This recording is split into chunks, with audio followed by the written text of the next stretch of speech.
आप सभी पत्रकार साथियों का स्वागत है। आज महाराष्ट्र के पूर्व मुख्यमंत्री और विपक्ष के नेता देवेंद्र फडणवीस जी ने घोषणा की थी कि दिवाली के बाद पटाखे फोड़ेंगे। हमें लगता है कि पटाखे भीग गए और आवाज़ नहीं कर पाए। एक माहौल खड़ा किया गया कि नवाब मलिक के बम ब्लास्ट के आरोपियों से संबंध हैं। मैं देवेंद्र जी, आप 1999 में इस शहर में शायद पहली बार आए विधायक बन के, और 62 साल के जीवन में इस शहर में आपसे पहले दिवंगत मुंडे साहब भी नेता थे जो दाऊद से लोगों को जोड़ते रहे। हम जब मंत्री थे उस वक्त भी दाऊद को लेकर मुंडे साहब के बहुत सारे भाषण विधानसभा में होते रहे। लेकिन इस 62 साल के जीवन में या लोक प्रतिनिधि बनने के 26 साल जीवन में इस तरह के आरोप कभी भी हम पर कोई लगा नहीं पाया। आज एक जगह को लेके आपने कुछ कागजात लोगों के सामने रखे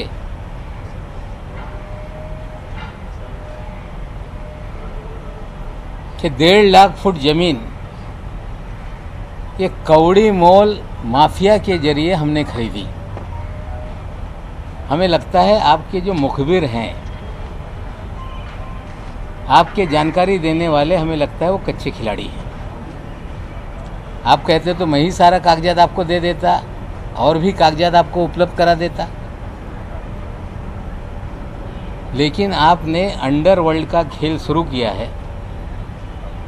आज तो सारी चीज़ें मैं बोलूँगा नहीं, लेकिन कल सुबह 10 बजे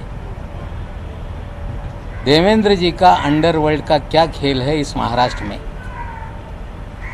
और देवेंद्र जी ने मुख्यमंत्री रहते हुए किस तरह से अंडरवर्ल्ड के जरिए पूरे शहर को हॉस्टेज बना रखा था, कल सुबह 10 बजे उसकी जानकारी देंगे। लेकिन आरोप लगाया गया कि हमने 1.5 लाख फुट जमीन खरीद ली कौड़ी मोल में। देवेंद्र जी ने कहा कि जाली किराएदार उसमें बनाए गए। आप सभी जाकर देख लें, वो 1.5 लाख फुट जमीन पर एक मदीनतुल आमान नाम की कोऑपरेटिव हाउसिंग सोसाइटी है जो 1984 में वहाँ इमारत बनी, गोवाला कंपाउंड के नाम से जानी जाती है, जिसमें मुनीरा पटेल ने रस्सीवाला को डेवलपमेंट राइट देके वहाँ पे 140 से 150 मकान बनाकर आम लोगों को बेचे। आज भी वो सोसाइटी वहाँ पर है। उसके पीछे जो ज़मीन है उस पे बड़े पैमाने पे झुग्गी झोपड़ी है, और हमारा एक गोडाउन वहाँ पे है जिसकी सॉलिडस इन्वेस्टमेंट कंपनी की वो लीज पर, जो मुनीरा है उनसे वो लीज पर थी 30 साल पहले से। और आगे हमारी उसी प्रॉपर्टी में 4 दुकानें थी। आप कह रहे हो कि फेक टेनेंसी क्रिएट की गई। बहुत सारे पत्रकार होंगे, जब 1996 में शिवसेना भारतीय जनता पार्टी की सरकार थी,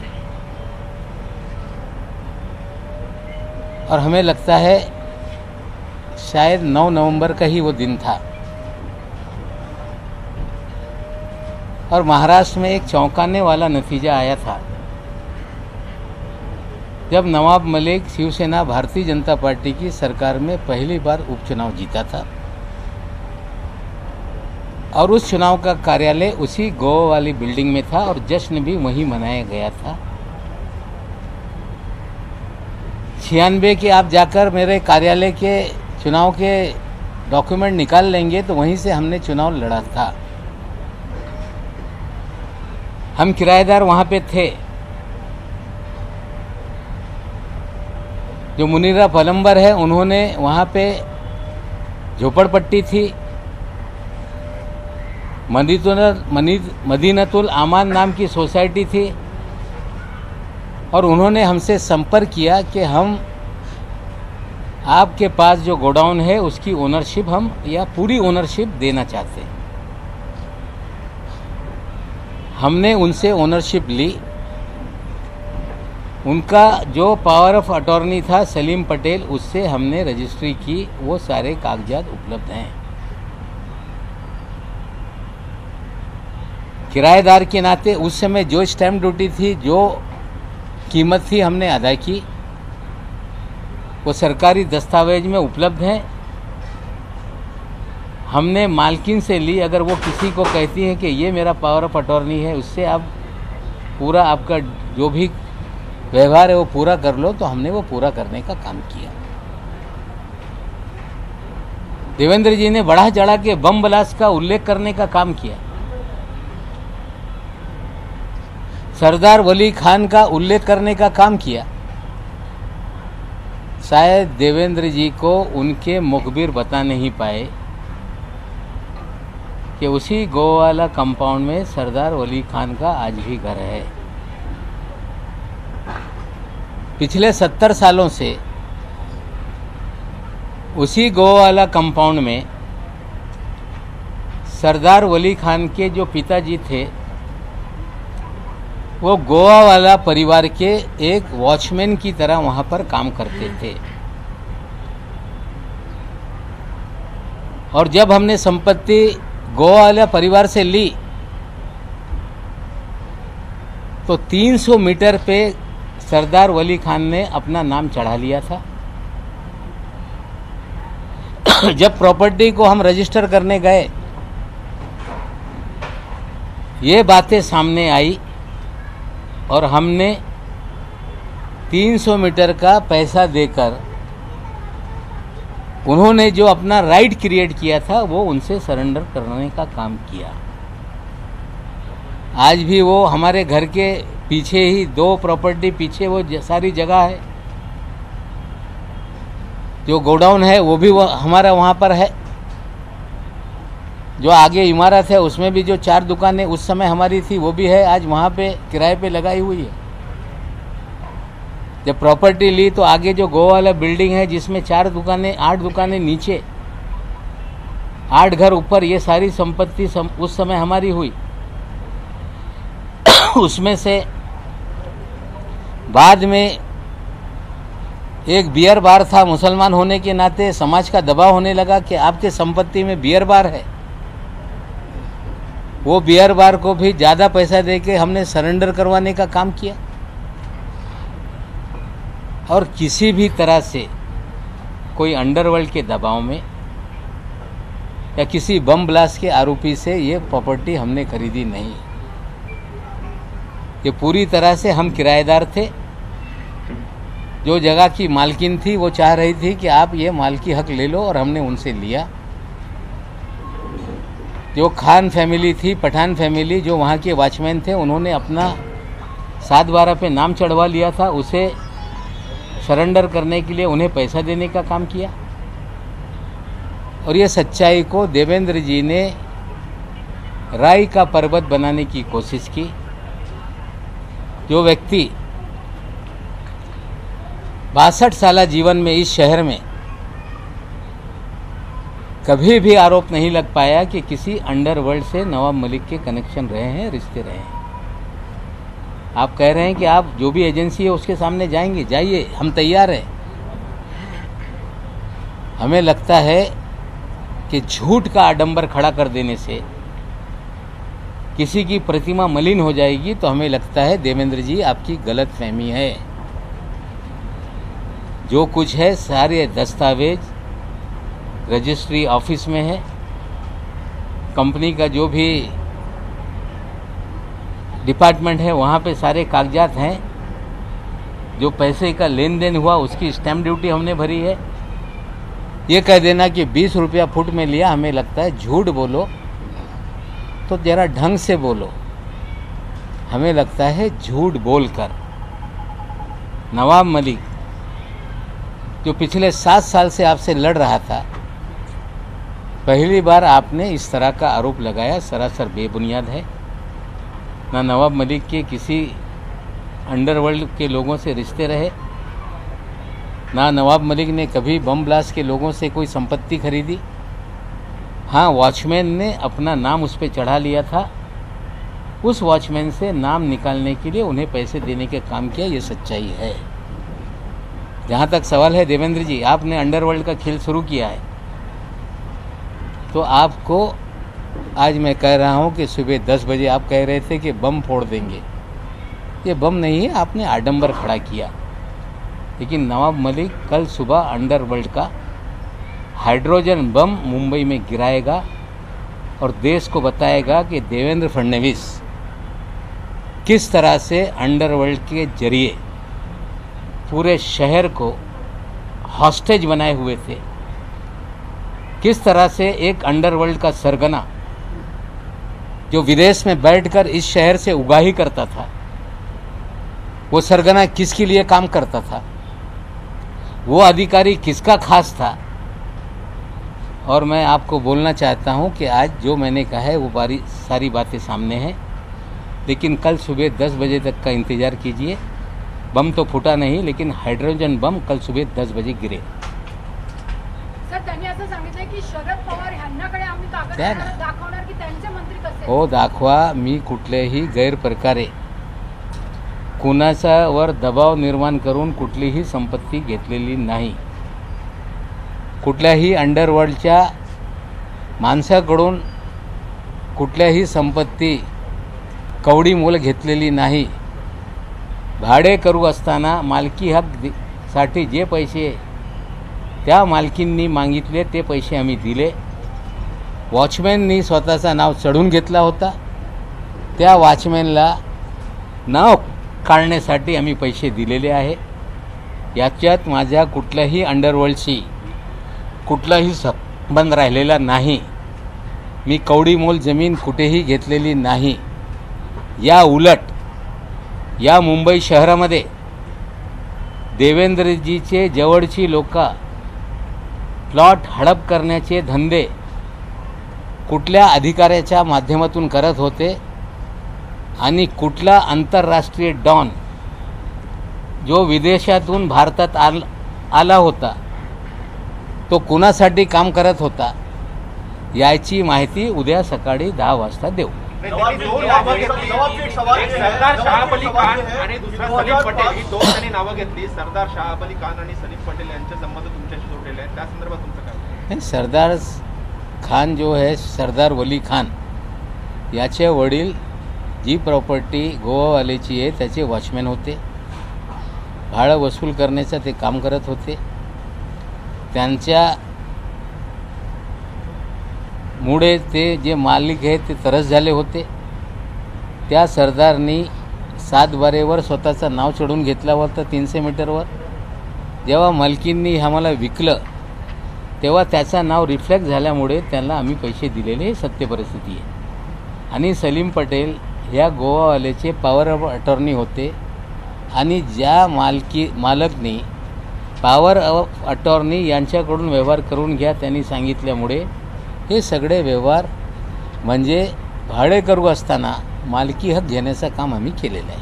सर, एक सवाल ये है, 2005 में ऐसा आरोप ये है कि 2005 में जब 20 लाख रुपए का फ्लैट आता था, 30 लाख रुपए में इतनी सारी जमीन कैसे आपने ली? ये हाँ, झोपड़पट्टी है, आप जाके देख लें। वहाँ पे 140 फ्लैट बने हुए हैं, आप जाके देख लें। वो मदीनतुल आमान जो सोसाइटी है वो डीम कन्वेंस का मुकदमा डीडीआर के कार्यालय में चला। उन्हें हम कार आउट करके हमारी जो गोडाउन है उसका रास्ता छोड़ के उन्हें हम मालकी हक पे देने के लिए तैयार थे। मदीनतुल आमान के जो सोसाइटी के लोग हैं, वो जो गोडाउन हमारा है, हमारी मालकी का है, हमारा किराए का पहले था, या जो आगे हमारी दुकानें हैं वो सब हमारी संपत्ति है, इस तरह का उन्होंने विवाद किया। उसका भी ऑर्डर डीडीआर के कार्यालय से 2019 में ही हो गया है। ये ज़मीन 3 लाख फुट नहीं, इस ज़मीन पे ऑलरेडी 140 मकान बने हुए हैं। इस ज़मीन के अधिकांश हिस्से पे झुग्गी झोपड़ी में लोग रहते हैं। उसमें जो गोडाउन का पोर्शन है या आगे की एक छोटी सी 8 दुकान 8 मकान की इमारत है, उतनी ही अभी चीज़ें हैं। उसमें भी 6 दुकानें हमारे पास हैं, जो पहले से 4 दुकानें थी। बाद में एक शराब खाना हमने खाली करा के लिया। उसके बाद 2 किराएदार जो पहले मंजिले में रहते थे, उन्होंने भी टेनेंसी सरेंडर की, वो भी हम लोगों ने ली है। और पूरे ट्रांसपेरेंट तरीके से जो भी चीज़ें हमने की। लेकिन देवेंद्र जी, कोई भी नेता आप सीधे बम ब्लास्ट, दाऊद इस तरह से नाम जोड़ के आप मेरी प्रतिमा मलिन करने का काम कर रहे हैं। आपने कल भी पहले प्रेस कॉन्फ्रेंस में आपने कहा था कि नवाब मलिक के दामाद के घर से गांजा बरामद हुआ। मेरी बिटिया आपको कल नोटिस भेज रही है। आरोप लगा के आप माफ़ी नहीं मांगते। उम्मीद करते हैं इस लड़ाई में आप माफ़ी नहीं मांगेंगे, लढाई जारी रखेंगे। नाही, NIA-कडे द्या किंवा CBI-कडे द्या, जे काही चौकशी आहे, कुठल्याही चौकशीला मी तयार आहे। जे आज मी बोलतो ते सगळं जे घटनाक्रम आहे ते तसंच झालेलं आहे। NIA करतील, CBI करतील। त्यांना वाटत असेल की नवाब मलिक हे घाबरणार, पण नवाब मलिक घाबरणार नाही। 3 एकड़ जमीनेसंदर्भात फडणवीस ने लगाया, हसीना पारकर का जो फ्रंट था सलीम पटेल, उसके साथ भी संबंध जोड़ने की कोशिश। मैं हसीना पारकर को जानता नहीं, ना मैं किसी गैंगवार वाले का किसका क्या रिश्ता है मैं नहीं जानता। Salim Patel as a power of attorney जो गोवा वाले परिवार के थे, उन्होंने गोवा वाले परिवार के लोगों ने हमें उनके जरिए ही आप ये रजिस्ट्री करके लो। मालकी हक किराएदार हम पहले से थे और मालकाना हक हमने लिया है। जो एक कहानी रचने की काम की जा रही है, हमें लगता है जांच कोई भी एजेंसी कर ले, हम किसी से डरने वाले नहीं। लेकिन कल सुबह 10 बजे जो हम बताएंगे, शायद उसका इंतजार देवेंद्र जी को होना चाहिए। सर, त्यांचं म्हणणं आहे 2005 पासून तुमच्याकडे गृह खातं होतं, मग राष्ट्रवादीने कारवाई का नाही केली? माझ्याकडे आता कागदपत्र आली म्हणून मी हे समोर मांडतो। नाही, असं आहे, काही त्याच्यात चूक केली नाही। सलीम पटेल ॲब्स्कॉन्डिंग किंवा ते खुखाईत गुंड आहे असे मला कुठलीही माहिती नाही। सरदार खान याचे वडील त्या ठिकाणी वॉचमॅन होते, हा स्वतः वॉचमॅन होता। त्यांनी त्या जागेवर स्वतःचा 7 बारेवर नाम चढून घेतला होता। ते सरेंडर करण्यासाठी त्यांना पैसे देऊन 300 मीटर आम्ही सरेंडर करून घेतलेले आहे। 3 एकर जमीन आहे, त्यातली किती जमीन तुमची आहे किंवा हे बघा, असं 3 एकर असं बोलून चालत नाही। त्याच्यावर मंदितुल आमान नावाची एक सोसायटी आहे, त्या 84 मध्ये 140 पेक्षा जास्त फ्लॅट तिथे आहे। ती सोसायटी आज तिकडे कार्यरत आहे। त्या सोसायटीचा आमचा डीम कन्व्हेन्ससाठी वाद झाला। 99 साली त्याच्यावर आम्ही त्यांना डीम कन्व्हेन्स करून तो सगळा भाग द्यायला तयार होतो। त्यांचं म्हणणं होतं की गोडाऊन पण आम्हाला पाहिजे, सगळं संपत्ती आमची आहे। ते वाद घालल्यामुळे ते त्यांच्या विरोधात निकाल गेला। ते हायकोर्ट जाऊ शकत आहे। पण जी सोसायटी आहे त्यांना मालकी हक्काने, जे त्यांना विकासकांनी हे सोसायटी बनवून दिलेली याआधी या गोवावाला कुटुंबियांनी डेव्हलपमेंट राईट त्यांना दिलं होतं। ते संपूर्ण जागा त्यांना आम्ही डीम कन्व्हेन्स देण्याची आमची तयारी पहिलेपासून होती आणि आज पण आहे। नावबाई, सलीम पटेल आणि सरदार वली खान यांचा बॉम्बस्फोटाशी संबंध याची आपल्याला कल्पना होती का? असं आहे की सरदार पटेल हे बॉम्बस्फोटचा आरोपी आहे, जगाला माहीत आहे। पण तो तिकडे राहत होता, त्याचा बाप तिकडे वॉचमॅन होता। जर त्यांनी 7 बारेवर स्वतःचं नाव चढून घेतलं आहे, मग आमच्या टायटल दुरुस्त करण्यासाठी त्यांनी पैसे मागितले। जी किंमत ठरवली ती जागा आमच्या पोझिशनमध्ये होती। त्यांच्या मालकीवर त्यांनी नाव चढून घेतला होता वॉचमॅन असताना। ते आम्ही त्याला पैसे देऊन ती मालकी आम्ही घेतलेली आहे। ताडा लागलेल्या आरोपीची जमीन जप्त होऊ नये यासाठी तुम्हाला ते ट्रान्सफर करण्यात आले। असा कुठलाही कायदा नाही। जर तसा कायदा असेल तर त्यांनी कारवाई करावी। फडणवीस यांनी म्हटलेलं आहे की आज जी प्रॉपर्टी त्यांनी नाव घेतलेलं आहे त्याच्या संदर्भात अंडरवर्ल्डशी कनेक्शन आहे, पण तुमच्या इतर काही प्रॉपर्टी आहेत 4 त्याच्या असं बघा, असं आहे, आणखीन एक विषय ते वारंवार ते बोलत राहत आहे। माझ्या मुलांनी बँड्रा इथे नवेद मोहम्मद अली आणि त्याची बहीण त्याच्याकडून घर घेतला 4.5 कोटी रुपयाचा. त्या काळामध्ये ही बातमी छापून आली की मोहम्मद अली खान याच्याकडून नवाब मलिकच्या मुलांनी घर खरेदी केलेलं आहे. ते घर सगळे कायदेशीर कारवाई करून ते घर आम्ही खरेदी केला, पैसे दिले, स्टॅम्प ड्युटी भरला. आणि ते काही लोक सांगत होते तो आतंकवादी आहे. आता त्याच्या नवेद नावाचा पोरगा जो काँग्रेसच्या युवकांचा अध्यक्ष होता, त्याची बहीण ही एक बँकमध्ये काम करत होती. त्या लोकांनी घर विकलं आणि ते घर आम्ही जेव्हा खरेदी केलेलं आहे तेव्हाच ही बातमी काही लोकांनी छापली होती. आज मी बोलू इच्छितो, मोहम्मद अली खान यांचं निधन झालेलं आहे. मोहम्मद अली यांच्यावर एक मर्डरचा आरोप होता. नंतरच्या काळामध्ये त्या मर्डरमधून त्याला ॲक्विटल झाला आणि त्याच्याकडून मी काही संपत्ती खरेदी केली नाही. त्यांची मुलगी जे बँकेत काम करत होती, नवेद नावाचा त्यांचा मुलगा, त्यांनी त्या काळामध्ये जवळपास 10-12 वर्षापूर्वी जी किंमत होती ते देऊन खरेदी केली. त्या कुठल्याही त्याच्यावर अटॅचमेंट किंवा कुठल्याही त्याच्यावर असं काही नसताना नुसता अंडरवर्ल्डशी माझा संबंध जोडणं, मला वाटते आता असंच जोडायचं असेल ते दाऊद कासकरचं घर कोकणातला हे सनातननी घेतलेलं आहे. मग सनातनचा दाऊदचा संबंध हे सांगावा काय? आता हे सगळे आरोप होत राहतील. जे काही इन्क्वायरी करायचं आहे त्यांनी करावा, पण नवाब मलिक थांबणार नाही. उद्या सकाळी हायड्रोजन बॉम्ब. थँक्यू. सह्याद्रीची उंची म्हणजे